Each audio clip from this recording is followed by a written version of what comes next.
Now I'll talk about liquidity and other aspects of these different methods. So Reg A plus liquidity is excellent. You have these options. You can go public on the NASDAQ. You can go to the OTC QB or QX. If you do the QB or QX, then on the QB, your reporting obligation is the same as having anyone having completed a Reg A plus tier two, which is annual GAAP audit, US GAAP audit, 6 monthly management financials, and of course, any material change in the business. Um, you can list on an alternative trading system. The beautiful advantage of doing so, the downside is they have less liquidity and they're new and they're emerging. The upside is that there are no shorts and there are no naked shorts. So unlike listing on the OTC markets or on a major exchange, many companies which are not really ready from a management bandwidth point of view or stage of business or predictability of returns and profits, many of those companies really aren't ready for the rigors of exposure to naked shorts, which stockbrokers are allowed to put on all day, any day they want. So, unless you're prepared to handle that, going out on those exchanges is a marginal blessing. Going on an ATS is a much better bet from that point of view. Okay, other aspects of Reg A plus liquidity.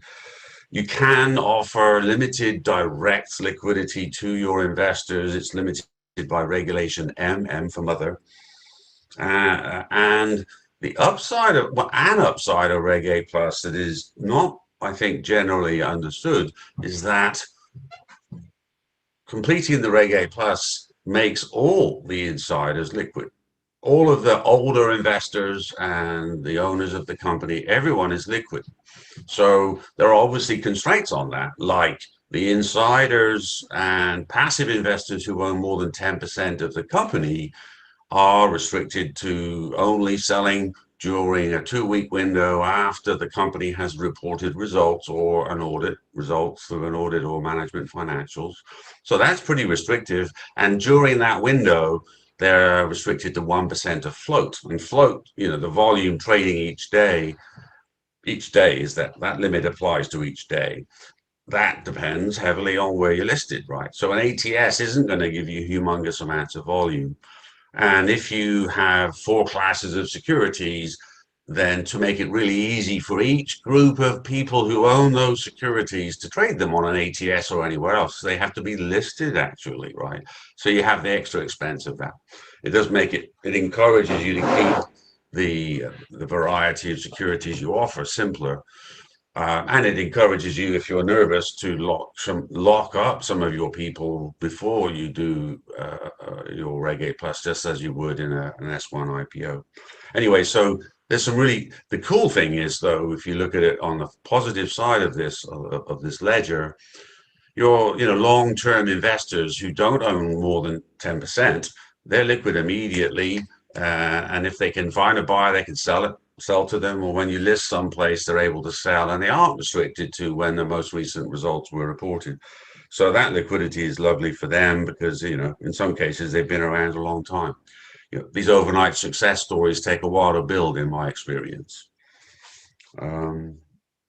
Okay, Reg D liquidity is better than it seems. Um,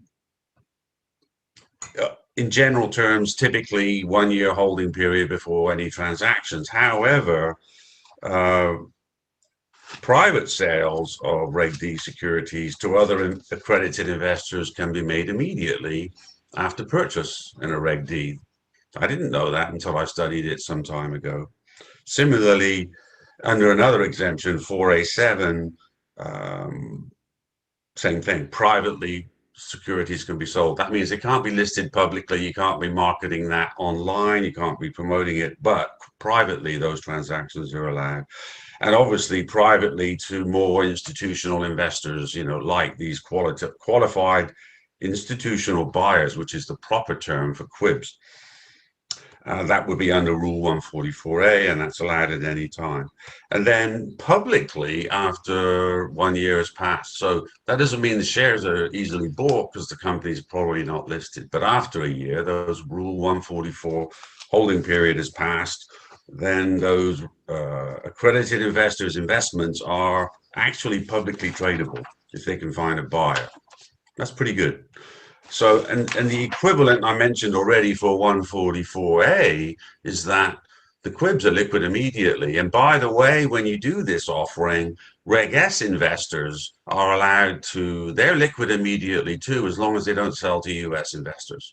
So international buyers of the 144A offering, they're allowed to sell right away outside the US as far as the SEC is concerned. So again, this is an interesting avenue to get a company liquid and raise money.